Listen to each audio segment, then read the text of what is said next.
heartbreaking because I thought he was 35. He made me 35. I mean, different things is going on. I mean, she's now that leads to this. Somebody going forward and taking this place to we need somebody that's strong and that's really like really that's going to be right by the community. Right now we have our mayor in there and I'm saying that I know that he'll do a great job until we find somebody that can do it.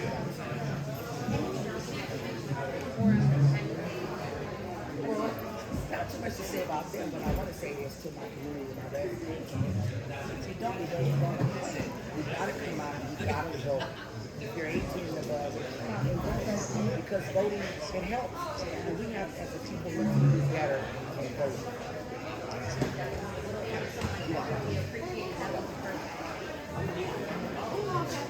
Wesley, what's up, dog? I haven't seen Steve yet. Make sure you edit and cut that in. Make it start. Okay, thank you. Oh, yeah.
Yeah, I'm here.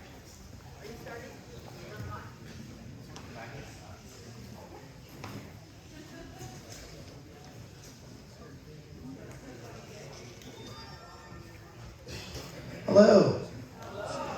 Good evening, everybody. Thanks for being here. We really appreciate it. My name is Jason Sullivan Halpern. I am the elected president of the Woodlake Neighborhood Association.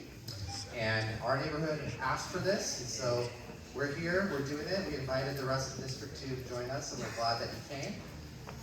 Just wanted to give a few shout outs before we get started, because we actually started planning this, I think, about 2.5 weeks ago. And here we are. So it all came together, and that's in large part thanks to you guys, the audience, the campaigns, the candidates. Thank you all for being here. Quick shout out, just wanted to thank the Sacramento Youth Center for donating this space to us today. They gave us space to us completely.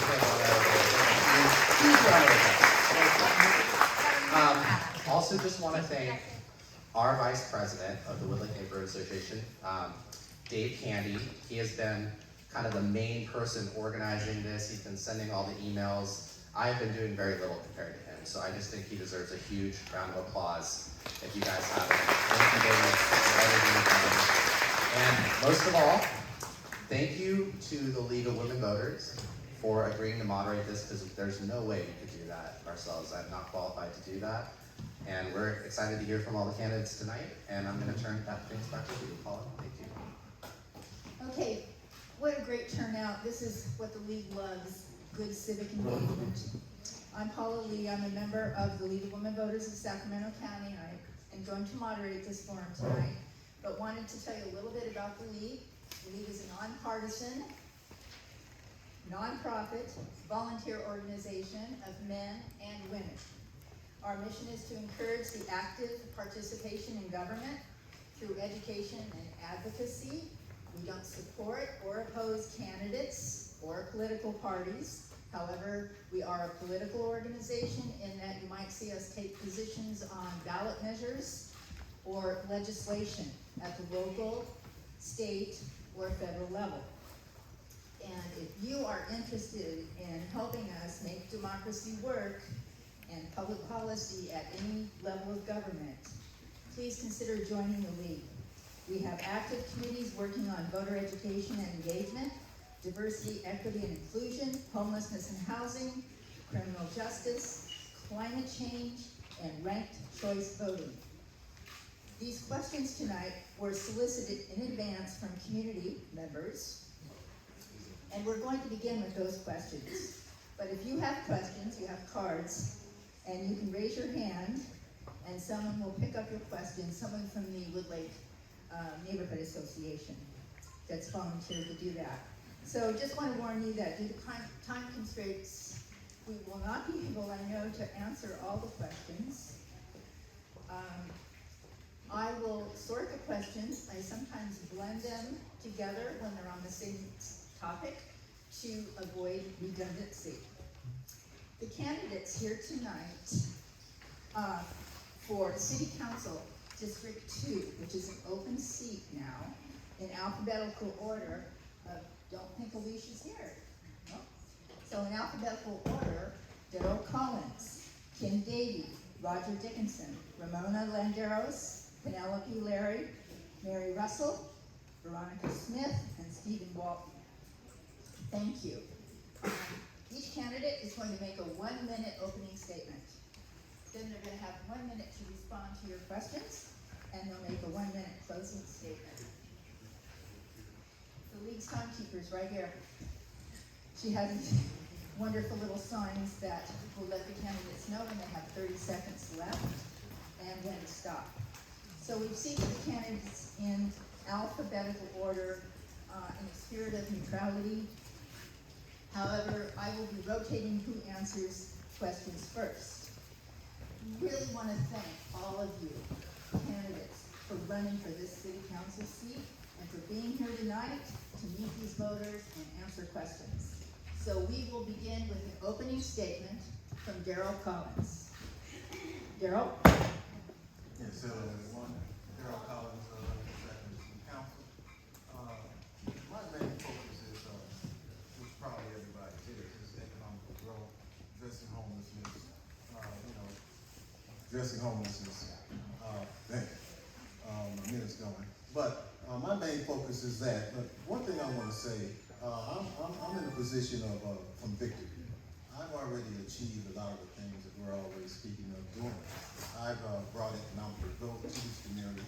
I've revitalized several properties in this community. I work with the homeless in this community. So there's quite a bit that I've already done. What I want to do as a councilman is bring my experience, my know-how, and my expertise to this community, to engage the community, to empower the community. Because without the community, what can we do? So we need to engage with the community through community events, community meetings. We need to empower our people and come together and make a change. I realize and see that a lot of things politically are what they are. As a businessman here on the boulevard, the Smoking Pit, I've seen funds leave this community that were slated for the boulevard, and they disappeared. So we see a lot of things that happen in our community, and I'm here to make that change. How are you? I'm sorry, I'm standing. I'm Kim Davie, and as you can see, I'm running for District 2 City Council. I've been in this community for 40 plus years. I've lived here as a dedicated resident. Also, for 30 years, I was an administrator and a teacher at Grant High School, where I immersed myself in community, in family lives, in my students' lives, and the passion in me and the drive and that I love this community. That's really what has me running for office. I know education, being an educator, I know education is a powerful tool, but that tool alone is not going to help us. So when I retired, I decided, how can I still help my community and myself? And I knew that was at the policy level to help with societal issues. So I put myself in this race between my passion, coupled with my education, and wanting to bring policy changes and regulations to this district. That's why I'm running for District 2 City Council. Thank you.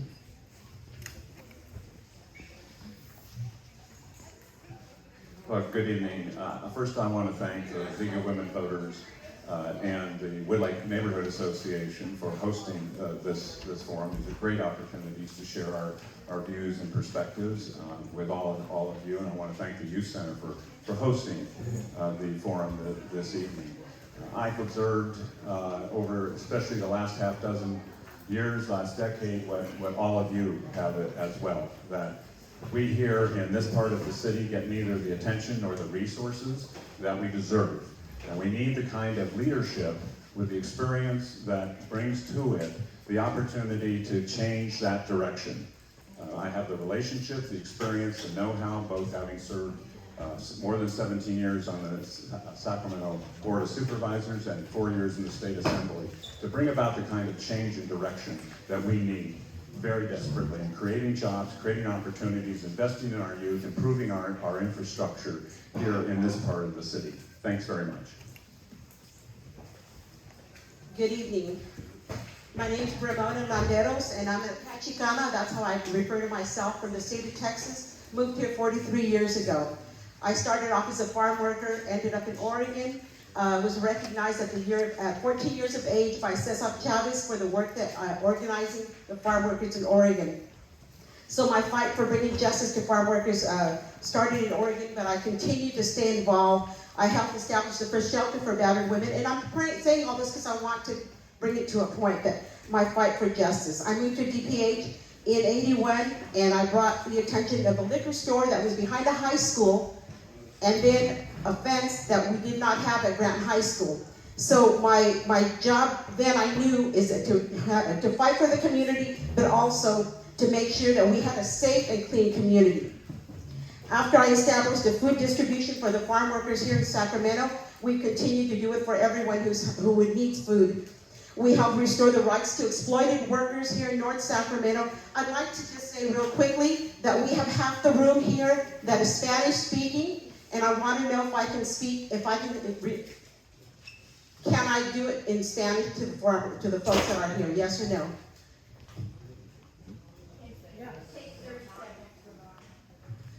Quiero darle las gracias a todos los que están aquí. Yo soy campesina del estado de Texas. Yo llegué aquí en Sacramento hace 43 años. Yo estuve peleando para establecer que se quitara una tienda de licor que estaba atrás de la escuela de la High School de Grant. Y no tenían bares en ese tiempo. Yo miré una matanza que pasó allí, pero yo toda mi vida he peleado por la justicia social aquí en Norte Sacramento. Por eso estoy corriendo para candidata del Norte Sacramento. Quiero también que pase la voz, que nosotros como latinos necesitamos una voz. Gracias. Y no va a haber intérpretes aquí ahora en la noche. No va a haber intérpretes aquí ahora en la noche. So as you can see, my fight for equality goes back a ways. I'm deeply disappointed that we are not going to be able to engage the Spanish-speaking folks. So at this time, I'm going to have to step aside. Again, the barrier to participation, and I hope that in future events that we will include the Spanish-speaking community. It is a lack of respect. Thank you. You can help organize that. I would like to include the Spanish-speaking community as well. I'm sure we all would. We had 24 hours notice. It's not something that the league is prepared to do. And in the future, maybe with more notice, maybe We could make sure equipment is available for all groups to use that have Spanish speakers. There are ways to fix this, but we couldn't fix it tonight with 24-hour notice. I hope you understand. Penelope Larry. Good evening. I was born and raised in San Diego, where I lived until the age of 16. I moved to Sacramento 25 years ago because my second husband is born and raised here. I became connected to District 2 because my father-in-law started the Potter's House Church in Del Paso Heights 40 years ago. I have been attached to the ministry for 20 years, a leader for the past 7. Since that time, I have built relationships with key stakeholders. I'm running for the office of City Council because I believe my unique skills of managing multi-million-dollar commercial properties, meeting with city staff, overseeing a monthly grocery distribution, and having a bachelor's in marketing and MBA make me keenly qualified to represent this community. Here are my concerns. Junk in the streets. The large number of unsheltered individuals in our district, particularly the areas impacting homeowners, including Rio Linda at Ephesus, Eleanor at Altos, and Ripley at South. I am also concerned about housing for now and in the future. I also want to make sure we involve our youth in our thought processing. I am Penelope Larry.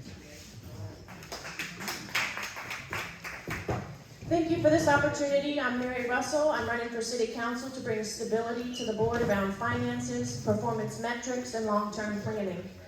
Recent board decisions have me concerned, especially using non-recurring funds for staff raises. This irresponsible decision has long-term consequences and has put the city's budget in a tailspin while already facing declining revenue over the next 2 years. The first shortfall, declining sales tax revenue as stimulus funds dry up. The second shortfall, declining income tax revenue due to lack of M&A activity in Silicon Valley, scrapped Hollywood productions, and 750,000 fewer California residents. The final financial blow will come when gas tax revenue dries up as we move towards electric vehicles. The voice of District 2 has been missing from the City Council in many ways. I hope our new district means a new day for all of us. I'm Mary Russell, and I want your vote on March 5th.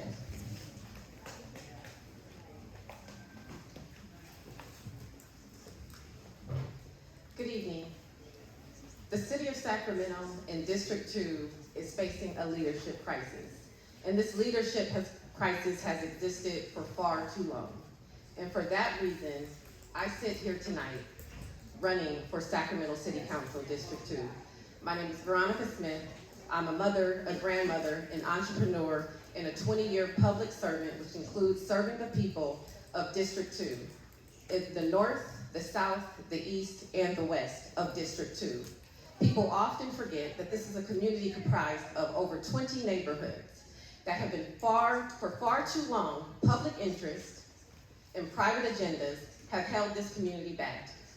And I am here to put an end to that and bring a new paradigm for the people of District 2. So on March 5th, check Veronica Smith. Good evening, everybody. I'm Stephen Walton, and I'm a realtor, but more importantly, I'm a native son of District 2. My family has been in this district for over 80 years, and we have deep roots in this district.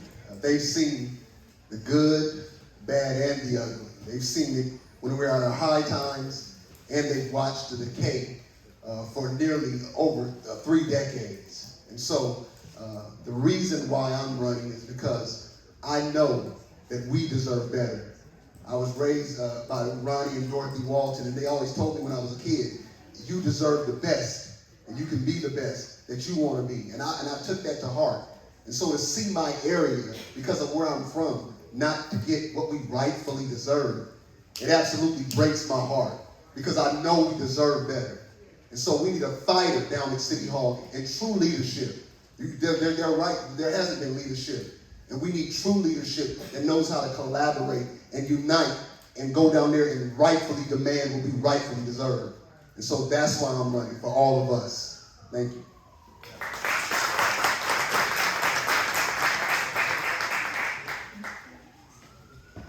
Okay, I'll have to ask you, no more clapping, okay? Just because it wastes time. we'll wait till the end, give you all the clapping you want, and you can visit with all the candidates. Let me tell you, candidates, after listening to your opening remarks, these voters and the questions suggest that they agree with you. So, this first question. Many District 2 residents have lost, this is going to go to Kim Davie first. Many District 2 residents have lost trust and confidence in our council representatives based on harm, whether real or perceived by previous representatives.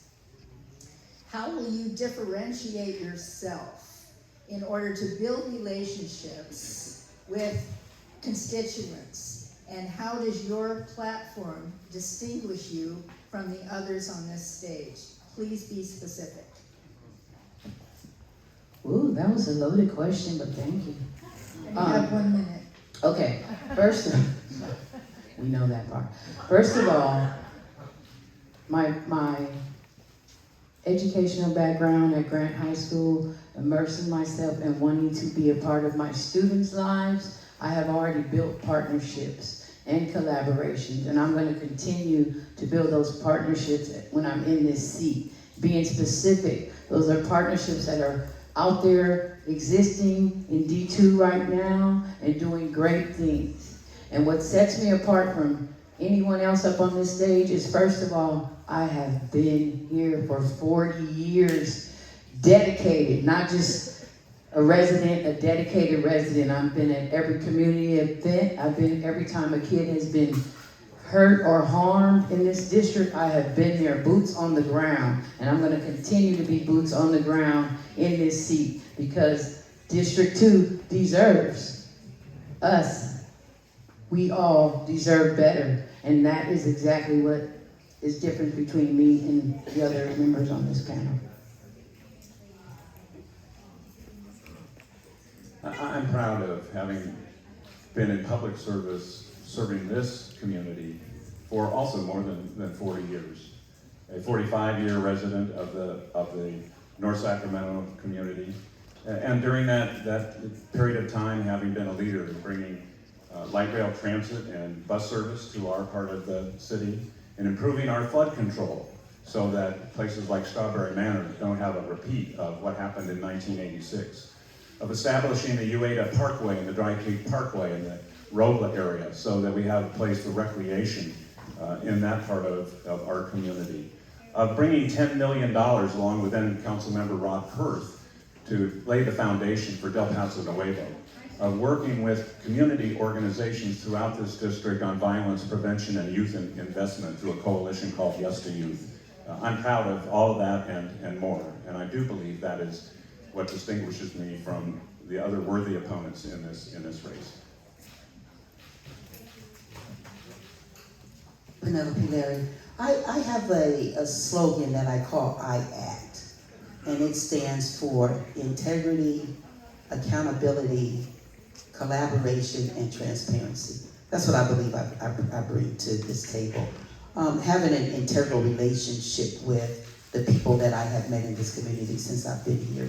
Nobody can say anything bad about my life or my participation in this community since I have been a part here. It is widely known that no, I did not grow up in Del Paso Heights, although I have been a part of this community for the past 25 years, but I've seen some things. I come here with a different lens. Sometimes when you live in a community and that's all you see is what's in the community, it's difficult for you to see what is possible. I know what is possible because I've seen other things. I've seen how a district can run very well and how children can live and thrive. I've seen that with my own eyes. I want to be able to bring that here. I bring to the table entrepreneurship. I've been making my own check for the last 30 years, pretty much. And so I know how to get things done. I know how to build relationships with people and maintain those relationships also.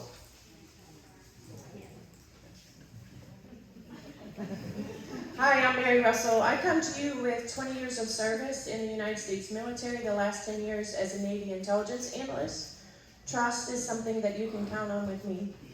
I served on the Pinellas County School Board in Florida during the Jeb Bush era. I think that was the toughest time probably in education history. As a school board member there, I brought accountability by working with the finance department to produce something called the Yellow Brick Road. It was comparative performance metrics based on our budget, which brought more than $1 billion back into classrooms in the decade following my service there.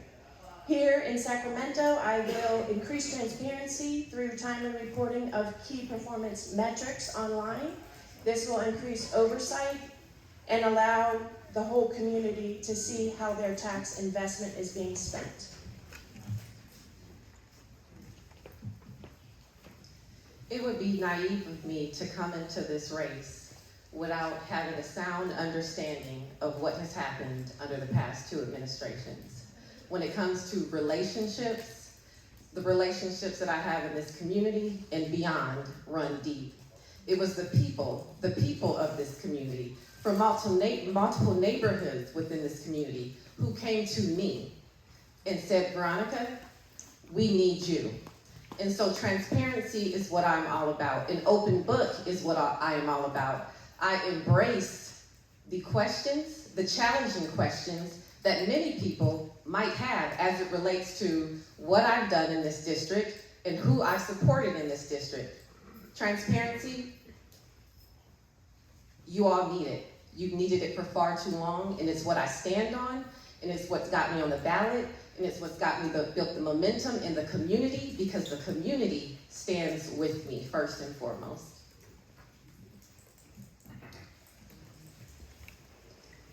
Trust is a big thing in our community, and we've been broken hearted from the lack of trust in city officials for a while now. And so my motivation is just a pure motivation, just to clearly bring us back to where we belong. What distinguishes me is my ability to lead and collaborate with all people. And so as my background as a realtor, I've been involved in a lot of processes to help people find the American dream. And so doing that, I've learned to work with many people from different backgrounds and bring them all together. And also my background as a financial literacy coach. Right now, we're going through some times where it's going to be some economic hardships. We're going to still have to need to manage the budget, but also still bring in resources. That's what's really going to distinguish me as well, is that I know how to manage a budget, but still bring in resources during tight times.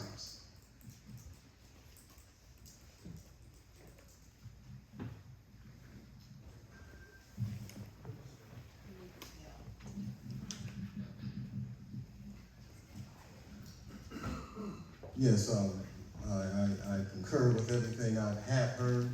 I'm coming from a different type of place. I'm coming from a place of really establishing businesses in this community. I'm coming from a place of really revitalizing eyesores in this community. I come from a place of serving the homeless, those that are in need in this community. I've served the mental ill in this community. So I know engaging this community and empowering this community is what we need. And as I sit in this seat, I pray and hope that each and every one of these candidates will be on my side, that we can collaborate together and make a change in this community. That's what I hope, because I will be on their side if it's needed to be done. Oh, okay. Okay, this question, we begin with Roger Dickinson, and there's several questions, no surprise, on homelessness. So the question is, the number of unhoused community members continues to skyrocket. Of course, this requires multifaceted and budget-driven solutions at all levels of government. But there's homeless everywhere along the bike trail, near Rio Linda and Jesse Avenue, and many other places. What are your short-term and long-term goals for this? But could you focus more on the short term, because there's such an immediate issue? Well, thanks for the question. And all the time that I've been involved in campaigns, in public service, I have never seen an issue as dominant as homelessness is, and understandably so. A lot of people have compassion but frustration as well. There are 5 things that we need to do. The first is we need to apply more funding to prevent homelessness by supporting those who are at risk of losing their housing, consistent with the findings of a UCSF study published last summer, in order to reduce the inflow of those who become homeless. Second, we need to seek to work more collaboratively with the county, particularly regarding mental health services and addiction treatment. Thirdly, we need to increase efforts to engage community, business, and faith leaders, as we did with the 10-year plan to end chronic homelessness that I was a leader on. Fourth, we need to increase resources for behavioral health by supporting Prop 1 on the March ballot. Fifth, we need to press the state to adopt certain and predictable budget allocations for the homeless on a continuing basis than year to year. And last, we need to expand housing supply.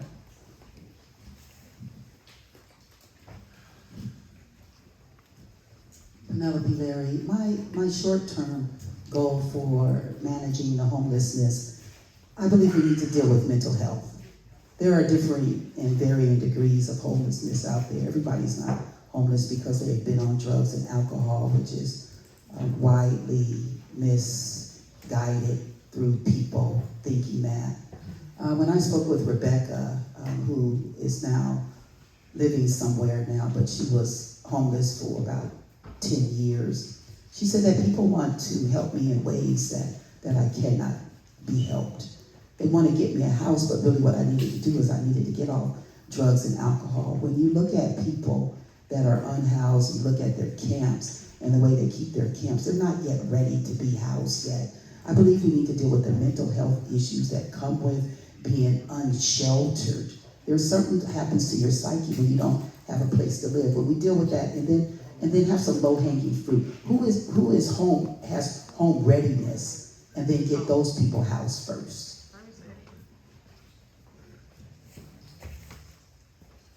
I think the first thing that we need to do is organize some of these resources. The last, I guess, PDF file or brochure I saw floating around online for homeless resources was last updated in 2022.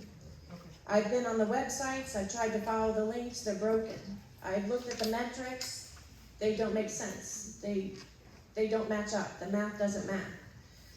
I think in the short term, we need to talk to the 2,000 churches in our community and the 14,000 nonprofit organizations. We have 10,000 homeless, only 10,000 homeless, but 14,000 nonprofit organizations. If everybody just took care of one person, I mean, can we do that? Can we match up the resources with the people that need them? I think that's the most important thing that we need to do. With 1 minute to answer this question, I would say we need to prioritize people over politics first and foremost. There are thousands of people unhoused in this city because of bureaucracy, because of politics, at every level. We've been throwing millions and millions and millions of dollars at this problem at the city level for years, billions statewide. When we are able to put aside personalities, put aside special interests, put aside personal agendas, and go to the people in our community who are closest to the issue, then we will begin to put a dent in this problem. But at the rate that we're going, more money won't solve the issue.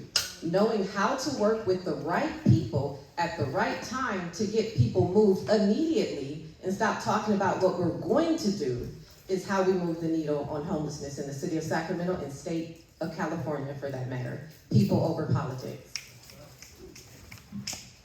So I want to speak specifically to the issue of homelessness in District 2, because I think it's an example or illustration of what's going on across the city and across the state. In our district, we're not collaborating and bringing down resources from not only the city level, but also the county level, state level, and the federal level. And then we're not collaborating holistically with everybody in the entire community. I live very close to Camp Resolution, and the encampment's on the bike trail. And so I actually convened all the neighbors in my area and the businesses to come together and write this good neighbor policy that I sent to the city of Sacramento and the former council member, and it was completely ignored. So we have to collaborate with everybody together. My neighbors were on board to make this the best good neighbor policy, the best addressing of this unhoused issue in our immediate area, and there was no collaboration. And so we have to have a willingness to collaborate collectively together on board with everybody, and to not be ignored and bring down the resources from every single level to address the issue effectively. Okay, Alicia Bledsoe? Alicia, thank you. It's about homelessness and the issues around homelessness, especially concerned about the bike trail, Rio Linda, Jesse Avenue, just overall the issue of homelessness in Sacramento and in District 2. How would you approach it? Okay, well, first of all, I'm Alicia Bledsoe, and I'm a resident of Del Paso Heights, unfortunately, Grand Avenue, Sacramento, California, 95838. In my experience with the homeless, I've spoken with them, and so there are several issues involved with the homeless. There's, like we all have said, there's more than drugs. There's mental health and cost of living, lost jobs, et cetera, et cetera. In addition to that,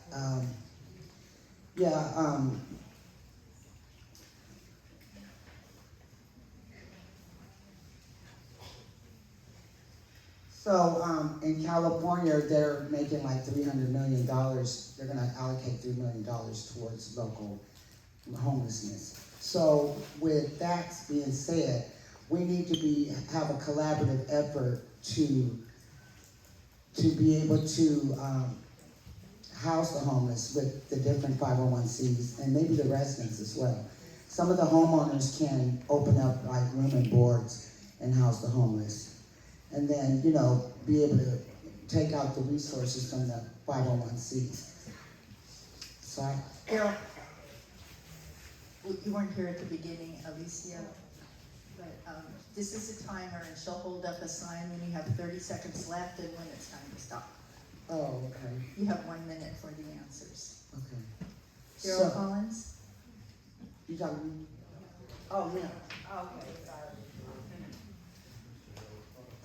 Yes, addressing our homeless situation. Once again, I concur with everyone. We have a big job ahead of us. We all walk and speak to the unhoused, but the reality is that the unhoused are part of our community at this present time. So we know we have a short-term goal, temporary housing, but we need to have a permanent goal for permanent housing. Right now, we're facing uncleanliness, and we need to clean up our neighborhoods. I know of individuals looking outside their window and across the street, a homeless camp. But the biggest thing, if we clean up our situation and find ways of resolutions, of finding funds to temporarily house our homeless, and we can find some permanent housing for them, then we'll be in a better position, because we do have a serious problem. Cleanliness and safety is number one at this point. Thank you. The unhoused situation, I believe, is not a one-size-fits-all. There are many layers, like we've all said. I do believe in the short term, some of the partnerships that I have already made. I've been walking and talking to homeless way before I decided to run. And what I've noticed is there are agencies like the Wellness Foundation, Mutual Assistance, Brother to Brother. They're out there. They're feeding the homeless. They're taking them off the streets, finding them sustainable housing, finding them employment. I would definitely continue those relationships on the long term. I would city, state, county. We have to get funding. We have to clean it up. I agree. It needs to be clean and it needs to be safe. I want my grandchildren to be able to walk to work where it's not safe. And so we do have to clean it up. And I believe we can do that ourselves with the cleaning. Thank you. I want to ask those in the back, can you see the names? Do you know who's talking? Or should I announce their names before they start speaking? We can see. We can see, okay? Okay, this one we begin with Penelope. Where do you stand on tenant protection and affordable housing? And do you support inclusionary housing laws that go beyond those voluntary incentives and require developers to build a percentage of affordable homes? I am for affordable housing and for housing that is affordable. I don't think that we need a city or a district where all of the housing is affordable. We also need a place where people can become upwardly mobile, that they have something to aspire to. If we continue to have a city that requires everything be affordable, then where will people go that want to live in 3,000 square feet, $1 million homes? I think we can do that in this community. This is not the community where everything has to be downtrodden. We can come up to everything low doesn't have to come over here. We can do things that are high over here too. So I'm not for of everything being affordable. Some things just need to not be, somebody can afford it. We need to bring jobs in here so that people have the money to pay for the homes. With regard to tenant protections, I do believe in tenant protections, and I think that everybody who is paying rent to our landlord deserves a safe place to live, free of pests and mold. Having said that, I've been a landlord for 30 years. It is costly to make sure that your housing is safe, and it's hard to make it affordable sometimes. So when we talk to developers about affordable housing, I think we could base some of these things on the number of units, total units planned versus the number of affordable units that they're going to provide. But my biggest concern with that is after the developer comes in and builds whatever it is that they're building, how do we hold them accountable to make sure that those set-asides are still in existence years later? If they've already taken the tax incentives and they've already written it off every year, how do we know that the people who are occupying those are really still getting affordable rent prices?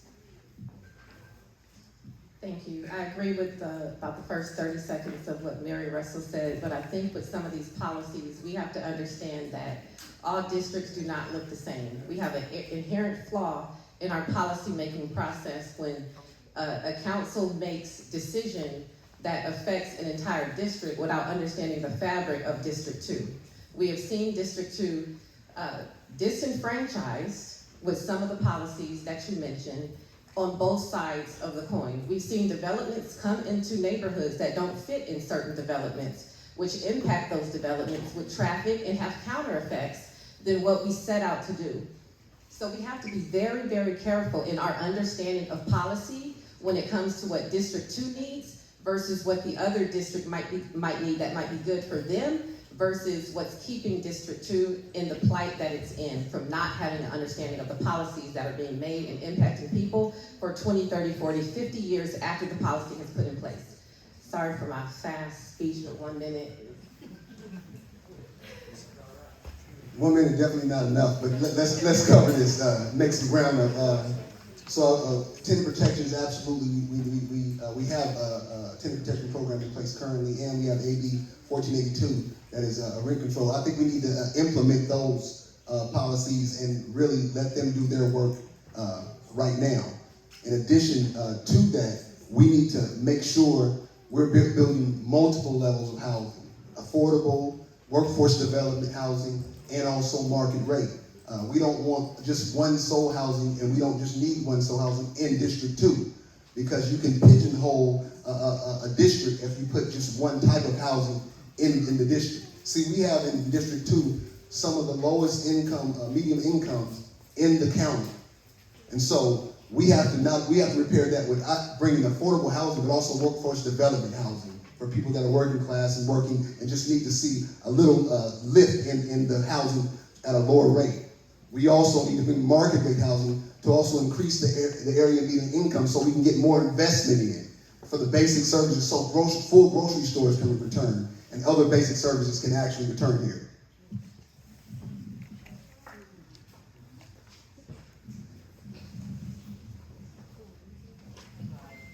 So, as far as the rent control is concerned, I am for that.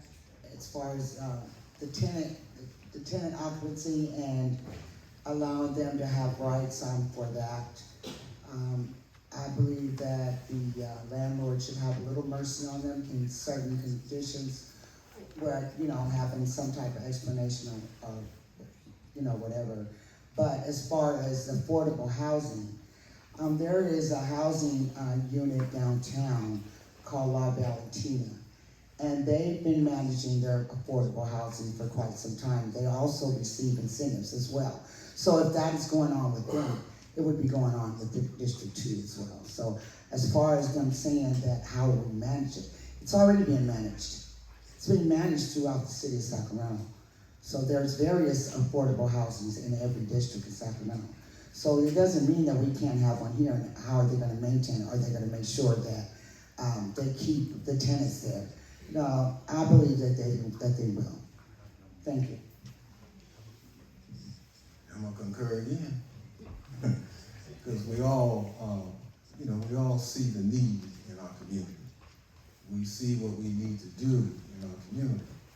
And we all sit here as leaders of our community.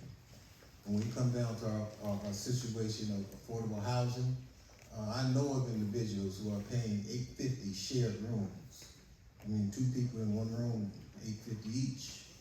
Okay, I know of situations where people cannot even afford to have a place to stay. I spoke to a homeless man. He said, I had a home. I had a motor home.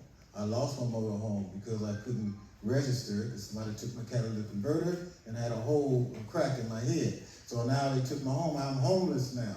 But I have income, but I can't afford nowhere. So yeah, we have a problem, and we got to look deep into it and resolve our issues collaboratively. We need to fix this. Thank you.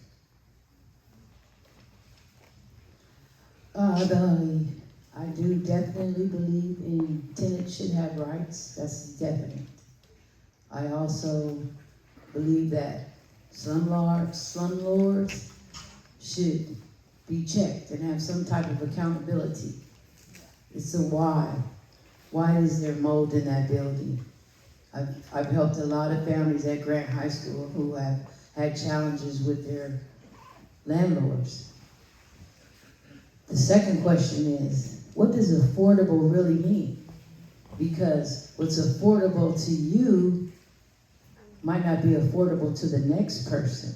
And so how do we invest in what's affordable to a single person? They are doing it in Los Angeles. There's several buildings where one tenant might be paying $5. That's all he could afford. But as the year goes by, when he is given sustainable employment and he can pay a little more, he changes, he pays more. So, and also incentivizing those landlords that are helping the unhoused. Where's the incentives for them?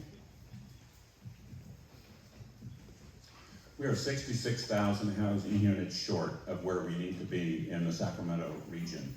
And one of the consequences of that is we obviously all see our rents are rising too rapidly. People are having a hard time just making their rent payment every month. A part of that is that wages haven't kept up with rents as they've climbed. So we need not just to look at the housing side of the equation, we also need to look at lifting up people in terms of the wages and benefits that they're getting in their work so they can afford housing. We need all types of housing. We need, especially in North Sacramento and District 2, market rate housing.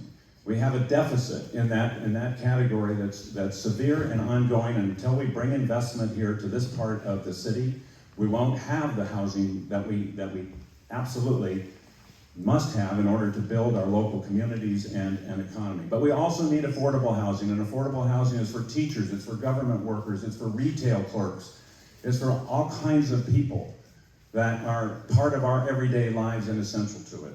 And I just want to finish with, I do embrace inclusionary zoning. In fact, I was the leader in the county's ordinance to establish an inclusionary ordinance a few years ago. Okay, we begin this question with Penelope Larry, and if you thought 1 minute was short, how about 15 seconds or less? No, really, we have so many questions. I know you covered it, many of you covered this in your opening remarks, but we have so many questions about how long you've lived in the district. Could you just run through quickly, starting with Penelope? How long have you lived in the district? I've lived in this district since September 12th. What year? This year. 2023, I moved here. 3 years. Less than 3 months. Very important question. I've been here 30 years of my life.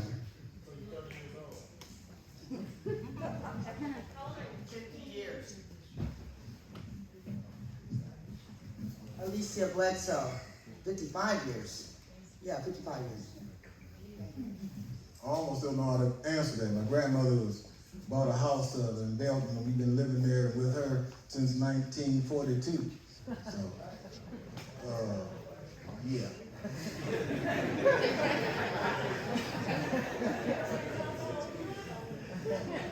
Okay, without telling my age, I've lived in this district since I was 4 years old, so 40 plus years. 45 years. Okay, this question for, we're going to begin with you, Penelope, again. Okay. Yes, we're back to a minute. Thank you for that. On question number 3, I mean, I'm okay with it, but Oh, we'll start with Mary. It's fine. you can start with me. I'm just saying. Okay. It's okay. All right, Penelope. This question is about youth in our city. Because in 2023, we passed Measure L that was designed to prevent negative outcomes for youth. It's now being questioned in the budget. And so what do you think you might do about that? And do you have any ideas about collaborating with the current district attorney to work with youth between 19 and 25 to stop the prison pipeline? The youth is something that we need to keep a part of everything that we're doing. I believe the youth should be a part of our decision-making process. The city council just decided to allow youth to sit on the dais. I think that is a good thing. Every time we have opportunities to, there's not a lot of youth in the building on the day.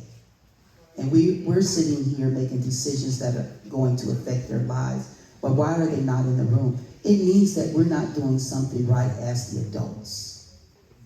And we need to start doing better and being more inclusionary with our youth so that when we are doing something, that they are sitting at the table.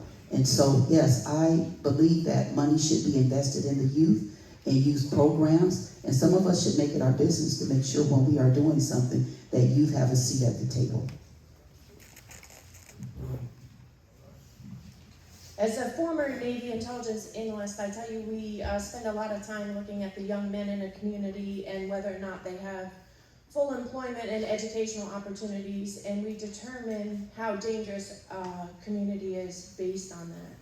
So I think engaging our youth is super important. I think there's nothing more important that we could possibly do. I think that we should increase penalties for people who prey on our young men and women and try to organize them into crime and theft in our community.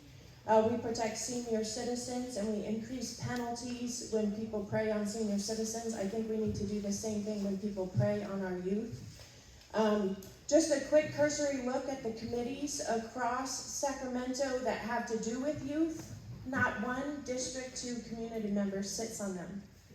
They're all online, you can look at them, which ones are open, which ones are closed, and even when our District 2 council person had an opportunity to appoint someone from District 2, the person lives in District 1. That's a problem. I'm sorry, could you repeat the question? Yes, it's about youth. And the Measure L passed last year, and it was supposed to prevent, or let me get the exact wording for this. voter, designed to prevent negative outcomes. It's now being questioned in the budget. And so that's a concern of this voter, and also a concern is how the city might work with the DA to prevent the prisoner pipeline. Got it. Well, we can't forget about the existing organizations that we have in the district working with our youth. Oftentimes, we look to reinvent the wheel versus starting with the talent that we have in the community that are working in this space. What I would never do as an elected official is set the community up to fail by speaking to something that I'm not the expert in, which is why we have our youth commission, which is why it's so important to work hand in hand with our trustees, which is why it's so important to work with our strong youth-driven nonprofits. This is a partnership position. This is a partnership role that is based on, if we're to be successful, working with the people who do this work well to ensure that what we are doing today is in the best interest of the youth that are coming behind us.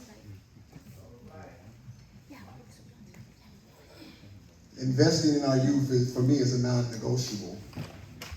They are the future. And so it's absolutely imperative that we absolutely invest in our youth. We have to make them a part of the main priority of our investing. And so one of my points in platforms is to set up next generation D2 leaders. So we're intentionally empowering and investing in our youth to groom them to be the leaders of tomorrow and also assist with today. From a budget standpoint, we have to find a way to continually increase investment into our youth, and then collaborating with those that are continually pouring into the youth right now and working with them hand in hand to continually groom our youth, but also prepare them and make sure they're ready. And then to your point about working with the DA, I've been endorsed by the DA. He was one of my first endorsers, District Attorney Ho. And so we would work collaboratively to address the prisoner pipeline that we've been affected by heavily in District 2.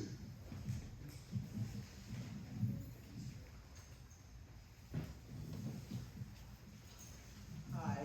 So I work for the California Youth Authority on Ramona.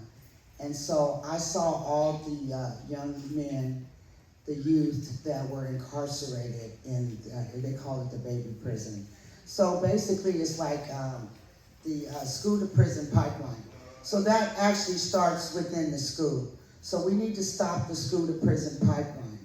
And we need to be able to support our youth by collaborating with the staff at the schools and the counselors, and just making sure that they don't make the wrong move and make sure that they go the right way instead of the prison pipeline, the school to prison pipeline.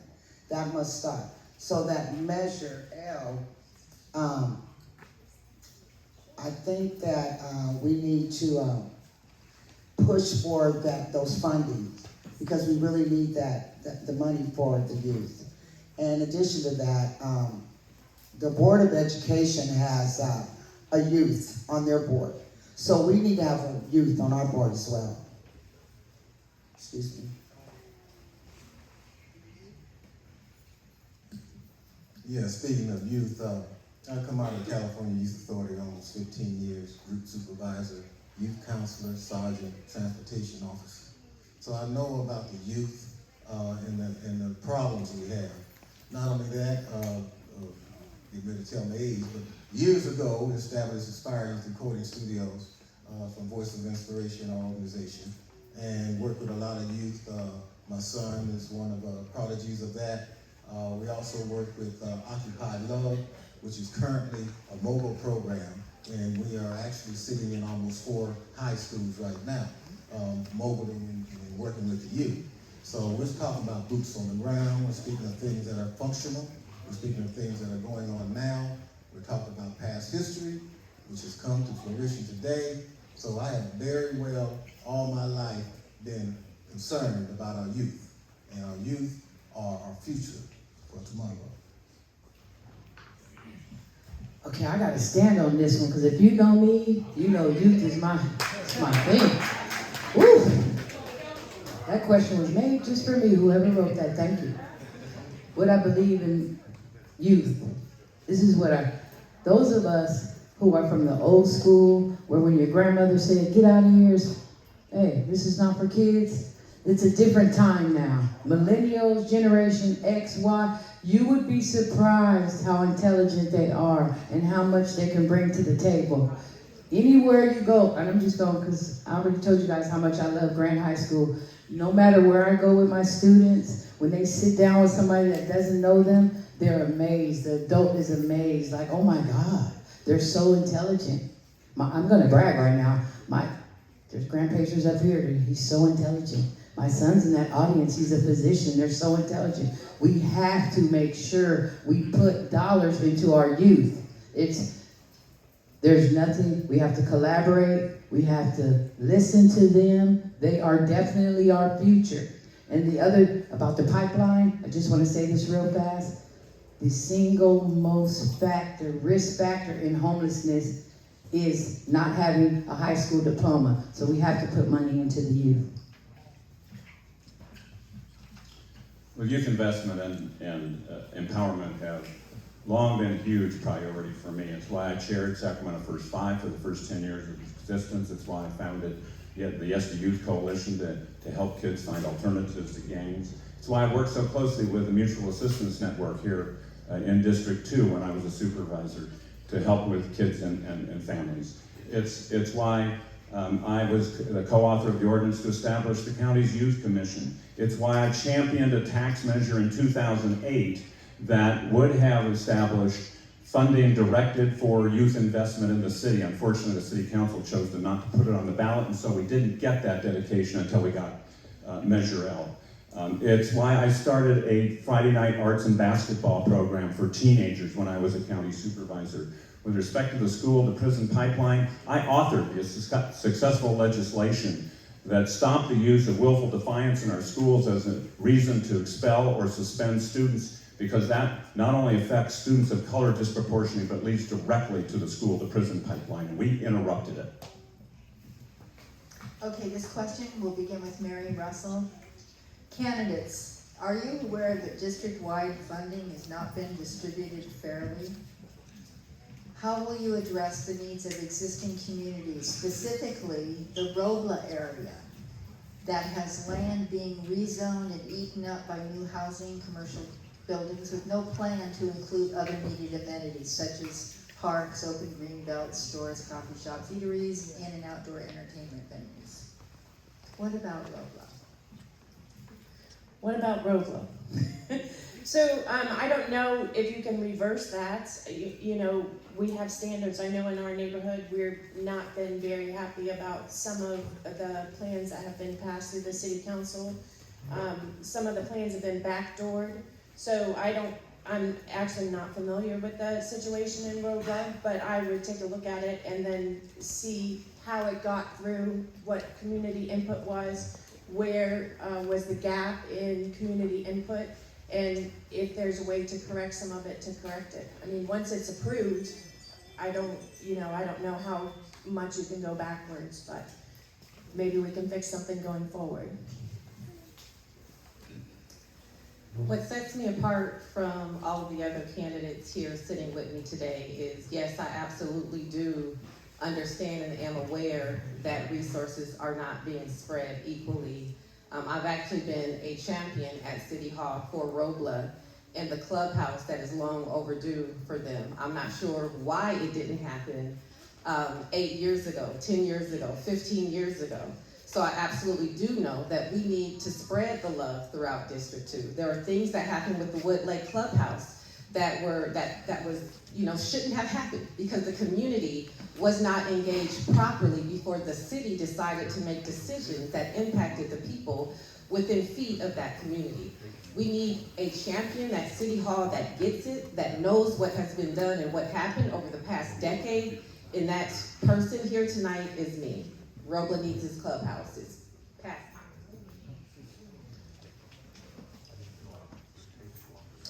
Absolutely, we need to have the community engaged during the process, during the planning process. So I'd like to say they bring stuff to us when it's already prepared and finished.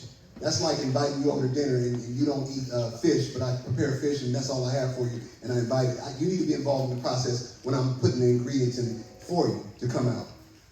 It's interesting to you can't disassociate yourself from the actual lack of planning that has taken place in the last 4 years that just took place. So it's kind of confusing to hear that we need to be engaged now. In the last 4 years, I believe Mr. Smith and Mr. Lola Weed had the chance to engage residents for that clubhouse that didn't take place. And so now to say we're going to do it now, that's kind of insulting our intelligence as a community.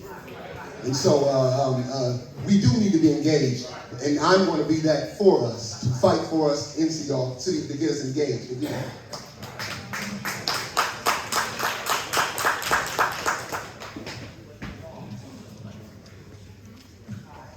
So I spoke with Robla about their community park building, and they also addressed an issue about the trucks on the streets on the backside. They also addressed the noise, and I believe that it's more important to address that than that clubhouse. In addition to that, Strawberry Manors don't have no sidewalks. And Woodlake does not have a bathroom, okay?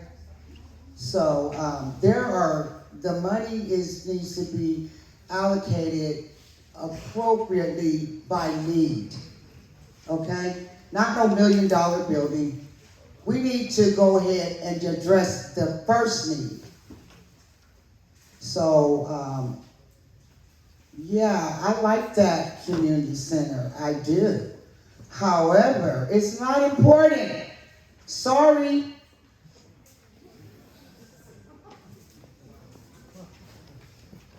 Well, yes. Well,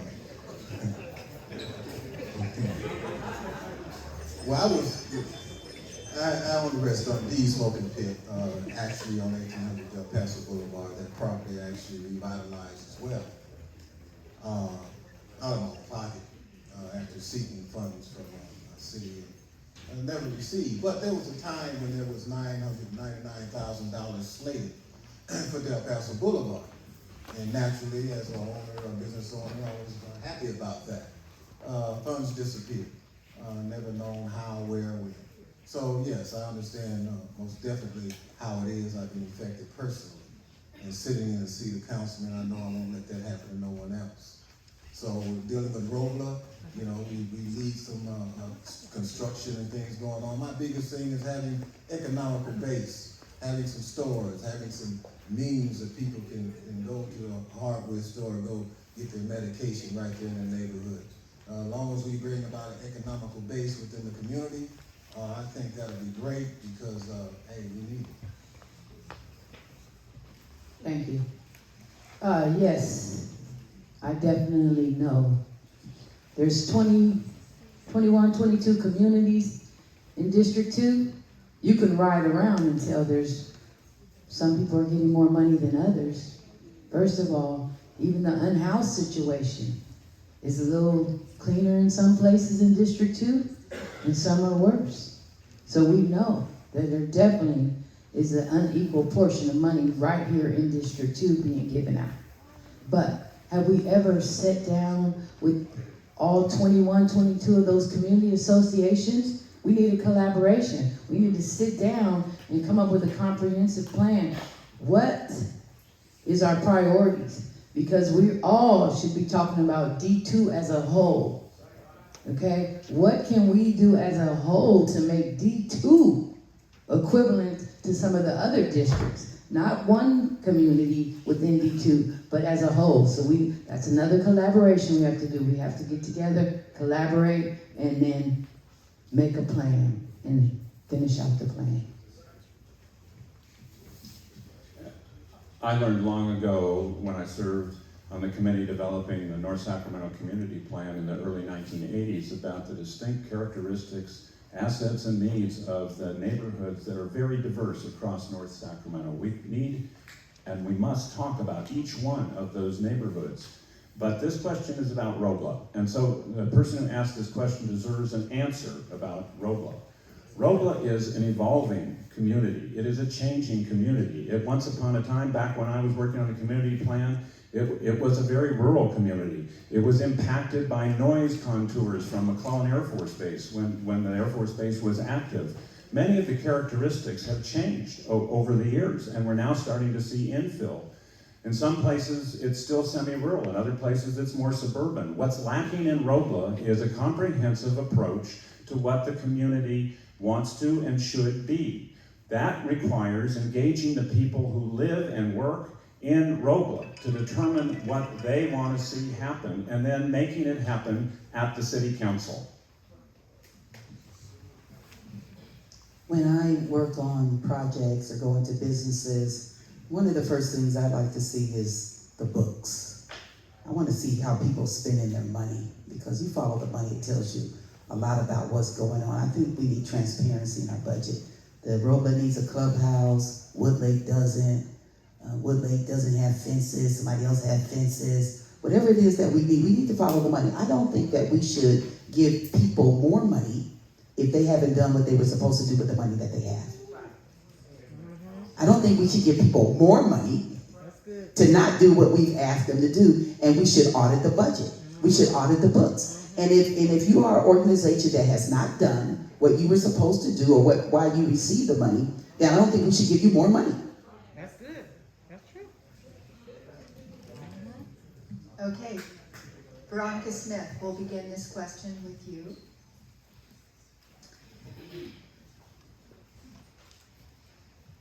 There's a lot of new growth going on in District 2 and more to come. Will you commit to making approval of infill development projects contingent upon funding of infrastructure improvements like parks that have long deferred maintenance?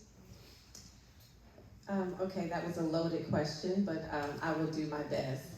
And I think what's important tonight is that we make a distinction between the role of the council, the city council as policymaker, versus the role of the city manager as implementer and administrator of the things that happen in District 2. So I will definitely, most definitely fight for infrastructure for District 2 throughout the entire district. I will most definitely fight at the state level to see how we can attract more money for our parks. We have to understand that the city's $1.4 billion budget is very limited. We have to understand how we actually fund our parks and how we fund many of the things that you all want. So it's very important that your candidate understand where the money comes from and is not making promises to you all that they will not be able to keep, as we've seen for decades. Can you read that question again for me, please? Yes.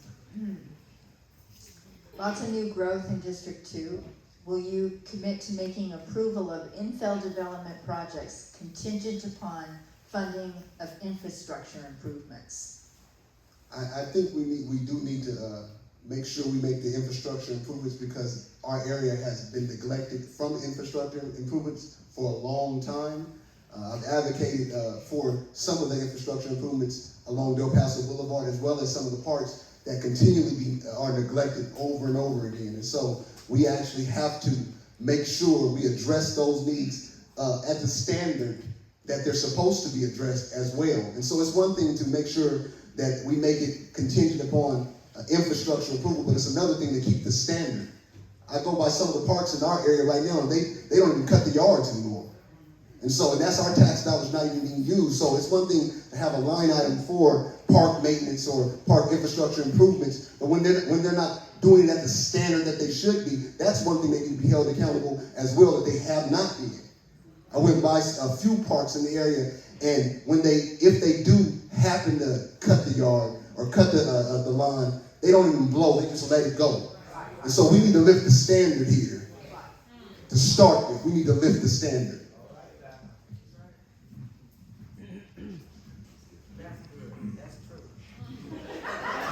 guess I'm going to stand up on this. Okay, so you're talking about, can you Can you repeat that question, please? There's a lot of growth going on in District 2. And so the voter wants to know, will you commit to making approval of infill development projects contingent upon funding of infrastructure improvements? For Okay. example, the deferred maintenance in parks. Okay, the deferred maintenance in parks. So we need to make sure that, we need actually like a community, a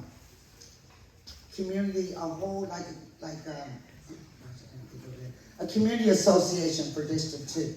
So that we're all watching everybody and then we can all go on and tell everybody what they need and then pay a dues so that we can all make sure that our yards are together, that there's no trash, that we go around and we look out for each other. However, I think that the city needs to go ahead and do the park at Mama Mark's because they promised to do that park. So that's part of like the commitment, right? Yeah. So if you say you're gonna do something, well, what's taking so long? Do it. Let's see it. The kids need it. It's gonna be summertime. Where are they gonna go?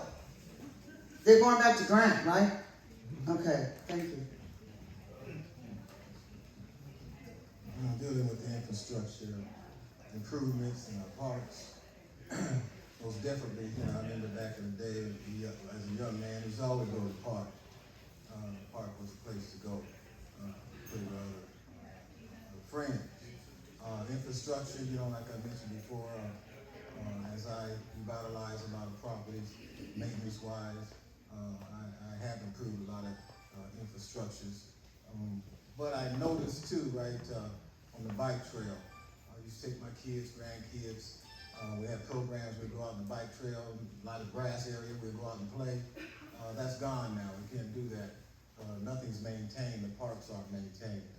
So most definitely we need to gather things together, make sure maintenance and things are taken care of properly, like they should. But our trash, once again, the trash in the streets are unhoused is another issue. We need to clean up. Our parks are loaded with different trash, needles and different things all out the way. We got to fix that. So yes, most definitely we need help. Would I commit to infrastructure? Definitely. If you believe that youth are the future and that families are important, so are parks. Where can we go? Parks are definitely important. This summer, I went to a ribbon cutting at a park not in D2, and my heart was broke because all I could think of was, why don't District 2 kids have a park like this? I think I said it on tape, on video about 3 times, didn't I, Miss Jefferson? I was looking at the park and it was just amazing, but it was not in District 2. You ride around District 2 parks, you will see we have equipment from 15 to 20 years old, and our babies deserve better than that. And so, the park is definitely a commitment for me, and not just a park, but other things that are for the youth and are to bring families back. There are too many places, too many neighborhoods in District 2 that simply don't have basic infrastructure, streets, curbs, gutters, sidewalks, street lighting, let alone parks. These are all essential elements of good, strong communities. And we need to have ways not just to say that we'll go support getting infrastructure, but to get the funding that will provide the infrastructure. One of the things I want to see us do is establish an enhanced infrastructure financing district in District 2 that we can do by virtue of state law that I co-authored. We can generate money to do that without raising taxes that will be dedicated to infrastructure investment right here in District 2. We can go after state funding. The Infill Infrastructure Grant Program is one that's $500 million a year at the state level that we can use in conjunction with those infill projects, not just to get the infill infrastructure we need, but to also generate economic investment and development from the private sector. We can go after the funding that's available under the Federal Deficit Reduction Act and under the Bipartisan Infrastructure Investment Act in order to also fund infrastructure right here. Let's not just talk about how it's nice, let's talk about how we do it. I don't want to go after that bad comment, but I will. Our district, including our parks, it looks like nobody cares. I walk around my neighborhood, people are not even at the parks. They're not at the park during the day, they're not at the park, they're not walking in the park, they're not at the park at night. I don't know if they don't feel safe or what, but I don't know what the budget number is for the parks. Although I do know the budget number for the police is $228 million.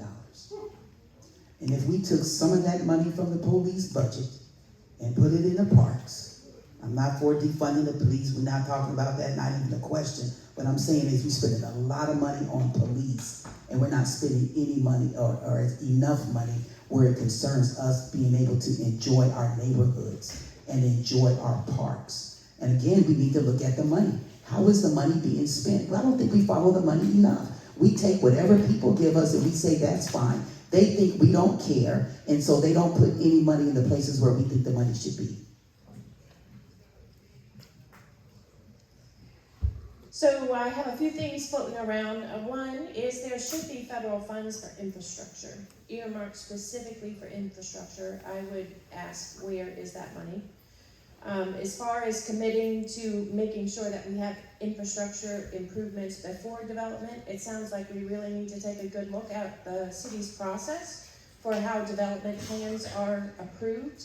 Back in Pinellas County, we had huge stormwater issues because of flooding in hurricanes.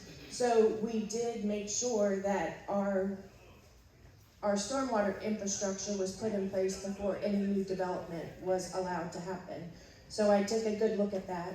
And then finally, I'd say the beautiful thing about working across the city's enterprise with key performance indicators is each and every single department is going to have to determine what is important to them. What are the key performance indicators? How are we going to measure your outcomes? It's great if we say we put this policy in place or we enacted this, but how are we measuring the outcomes and the effectiveness and how it shows up in our community? Okay, candidates, it's time for closing remarks. You have 1 minute. I'm just going to mix it up a little bit, and because Stephen, you were last on closing, we're going to begin with you. Closing remarks. Oh no, last on opening. Where do I start? This district is absolutely means the world to me. It's my heart. It's the reason why I'm running, and I think that's important for the next person to lead this district. You have to have a big why when doing something like this. You have to have a big why.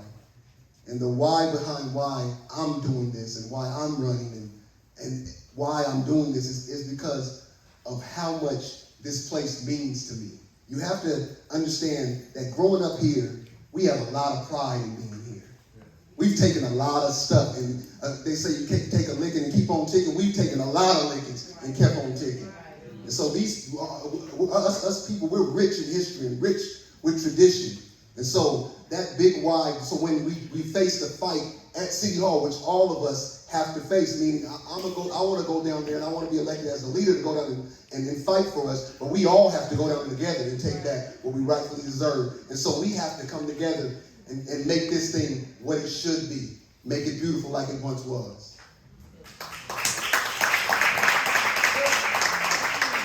Y'all have really lots of time to clap.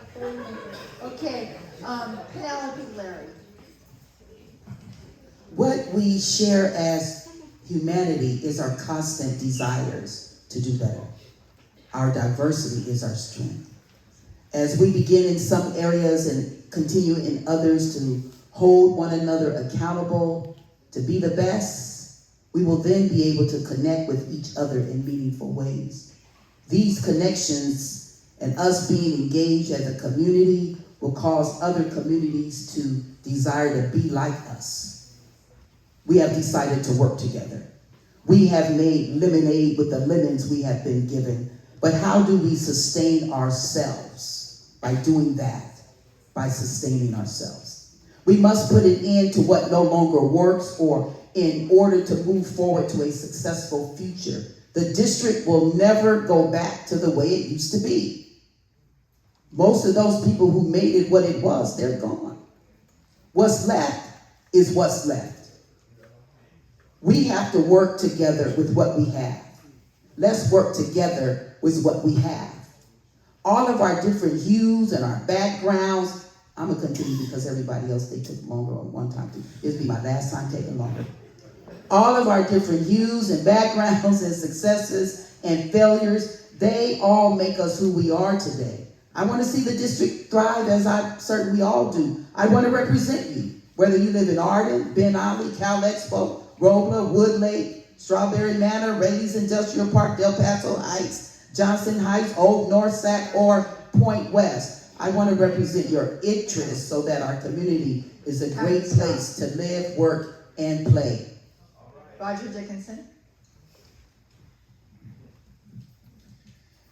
I'm not interested in District 2 getting its fair share. I'm interested in getting more than our fair share because we have been shortchanged for far too long. Penelope, I'm not mad. I'm determined. I'm persistent, I'm passionate, and I'm committed. We rise or fall together. And I believe with strong and capable leadership in unity, our best days in District 2 are yet to come. I want to thank the League of Women Voters. I want to thank you, WNA, again. I want to thank the Youth Center, and I want to thank all of you for taking the time and caring enough to be here tonight and to vote for the future. Thank you. Kim Davie. Okay. The one thing I disagree with Penelope is I've been here a long time. I do believe we can get it back. I do believe that we can get our district back vibrant and thriving. That's what I want to see. I want to see where food is nutritious and accessible, where housing is affordable, where crime is on the low, where our relationship with police officers are better, and where businesses are thriving. And I believe we can get that. And we also need to feel, as residents, we need to be in here feeling safe and supported. And that's what I want to be at City Hall, for you to feel safe and supported. If you know me, you know my passion for this community. I love, love, love. And when I say love, I love this community. And there's not that there's not other people up there that love this community the same way I do, but I have proved it. At Grant High School for 30 years, I have proved my passion. I have, like I said, I have immersed myself in this community. You call me, I was there. For every good or bad, I've been in all the families' lives, and I'm not going to stop. And so, don't you want a fresh start? Don't you want a public servant as opposed to a politician? Don't you want somebody that's passionate? Check the box, Kim Davie. Alicia Bledsoe. The legendary Alan Earl Bledsoe, my father. We had a flood between 86 and 89, and we got money from the federal government. So I said, Daddy, why don't we move? He said, no, we can't move. This is our community. I'm going to lift this house up, and I'm going to build on the bottom. I said, but we can get a pool. We can go to Elk Grove. He said, we can get a pool right here. We can get a jacuzzi right here. We have a boat. We have a motorhome. So I want to thank everyone for giving us this time to present ourselves at this forum. But I ran because I was tired. Tired of looking at all the riffraff. Tired of the misappropriating of funding. Tired of looking at this and tired of looking at that. Tired of seeing people rob us. I talked to a person today. He said one of the councilmen robbed him.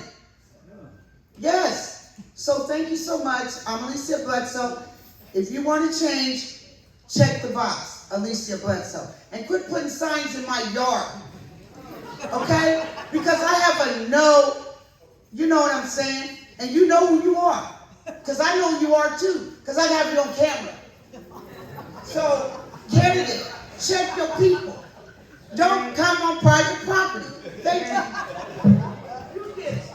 Mary Russell. Mary Russell.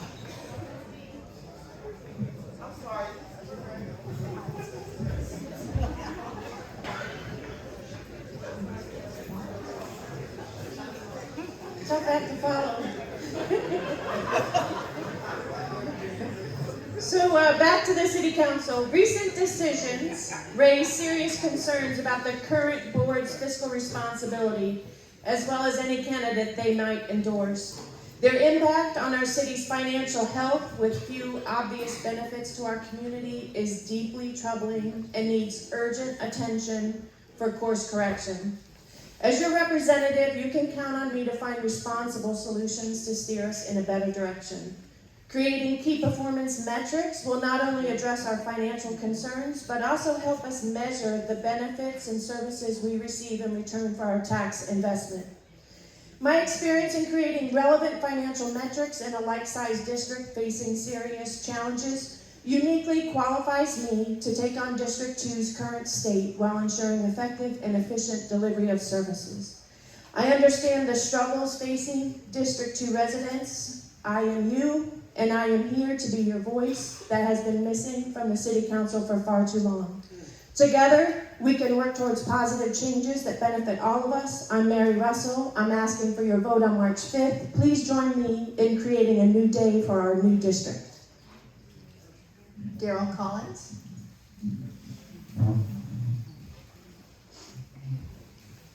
Yes.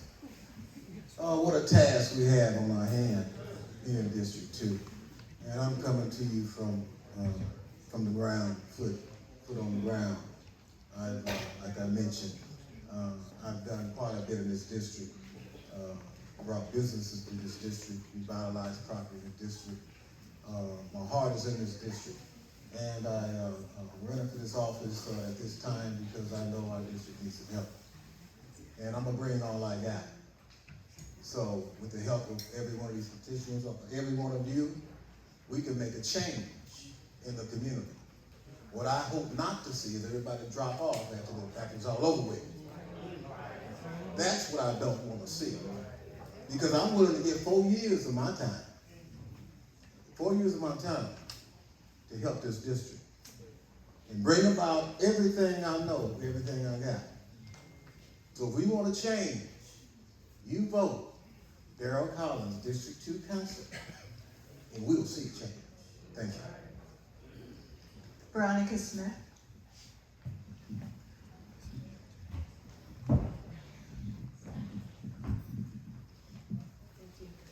There's a lot of passion up here tonight, and there's a lot of personalities here tonight. But what District 2 does not have time for is for someone to come inside of City Hall and try and figure it out. For someone to come inside of City Hall and stumble around to try and figure it out. Again, this city is facing a leadership crisis. Who our next mayor becomes, and there are critical seats outside of District 2 that you should all be paying attention to. Because remember, not one person impacts what happens in this district. It is an entire council.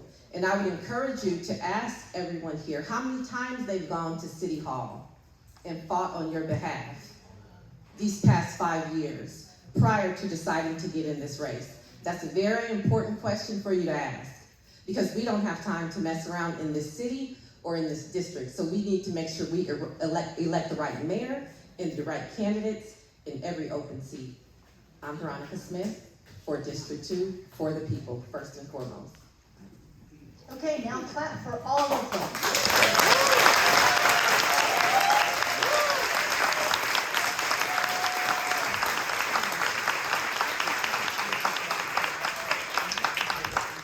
District 2 is very lucky to have so many people willing to run for office. It's great.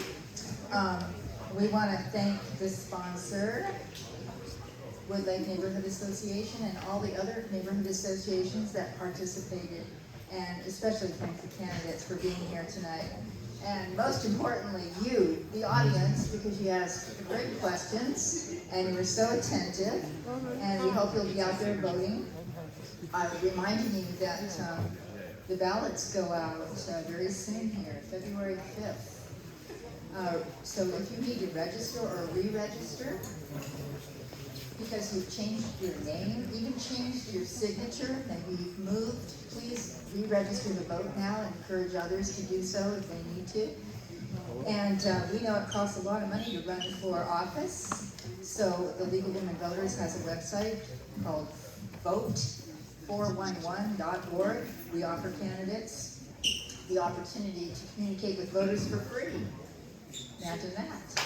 And you can type your address in and get your customized ballot right now. So pick up outside, we're going to have a business card that you can pick up that has all kinds of information on it, and a QR code you can go after. It's full of information. And it's just business cards. It's like a pocket election resource. So return your ballot anywhere in the county, as you know now, and you don't need to wait until March 5th to vote. You can return your ballot before March 5th, and you are now a more informed voter. So, good night. Ladies and gentlemen, come to the back of the room to meet the candidates.